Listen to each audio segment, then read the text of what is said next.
The drum began to beat after midnight. Not the drum of dance, not the drum of joy, the drum of warning. And in one small hut at the edge of the village, a boy was already crying, because this was not the first time he had heard tomorrow before it arrived. In a quiet village surrounded by tall palm trees and red earth, there lived a boy named Kofi. The village was peaceful.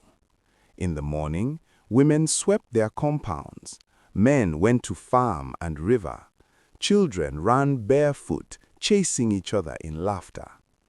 But Kofi was different. He did not run too far. He did not laugh too loud. He did not play for long, because sometimes he knew what tomorrow would bring. And when you know tomorrow, it is hard to enjoy today. At first, people thought it was just luck. One market morning, Kofi held his mother's wrapper tightly. The sun was bright. The road was busy. Women carried baskets on their heads. "Don't go to the big market today," he whispered. His mother looked down at him. "Why, Kofi?" His small fingers tightened. "The baskets will fall. People will scream." She laughed softly.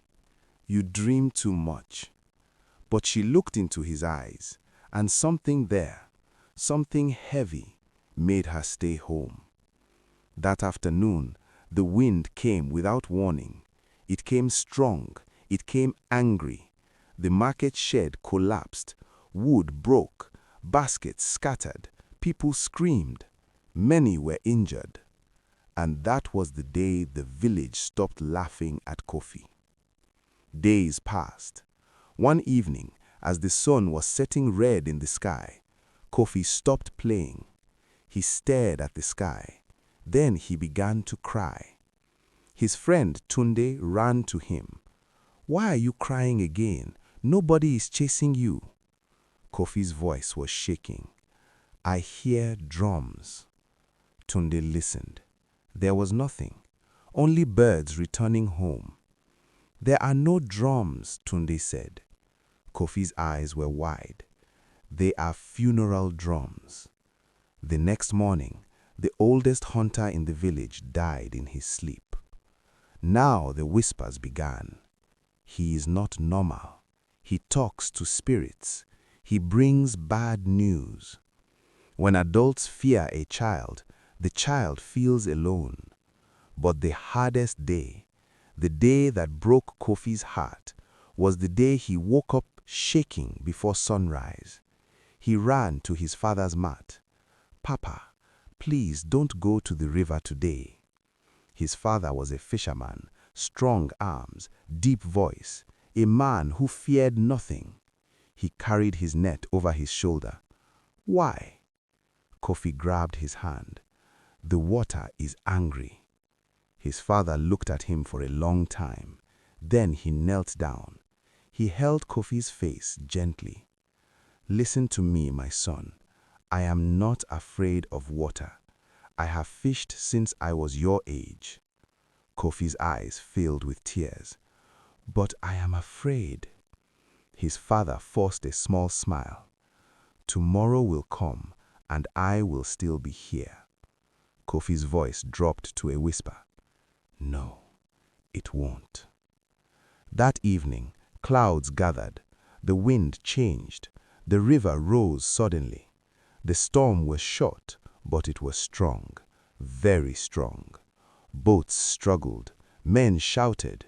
When the storm passed, only one boat did not return. Kofi did not cry loudly that night. He did not scream. He just sat quietly, as if tomorrow had stolen something from him. After that day, the village did not whisper softly anymore. They spoke boldly. "Send him away. He brings death. His eyes carry bad things." Kofi heard them. Children avoided him. Women pulled their children closer when he passed.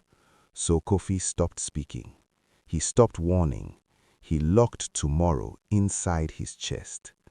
And carrying tomorrow alone is like carrying a heavy stone inside your heart. Months passed. The dry season came. The grass was brown. The air was hot. One morning, Kofi walked slowly to the center of the village. His voice was small but clear. There will be fire tonight. People froze. No cooking after sunset. No open flame. Some laughed. Some were afraid. But this time, the chief stood up. He looked at the child who had lost his father. He saw pain, not evil. He saw fear, not curse. And the chief spoke slowly. If this child carries tomorrow in his eyes, we will not ignore him again. That night, no cooking fires were lit. The village was dark, very dark. Then, deep into the night, lightning struck a hut at the edge of the village. Fire rose quickly. But because there were no other flames, because the village was prepared, the fire did not spread. Men rushed. Water was thrown. The hut burned, but the village survived. The next morning, the chief called Kofi forward. The whole village watched. The chief placed a hand on his shoulder. "You are not a curse," he said quietly. "You are a warning." And for the first time since his father died, Kofi did not look afraid. He looked understood.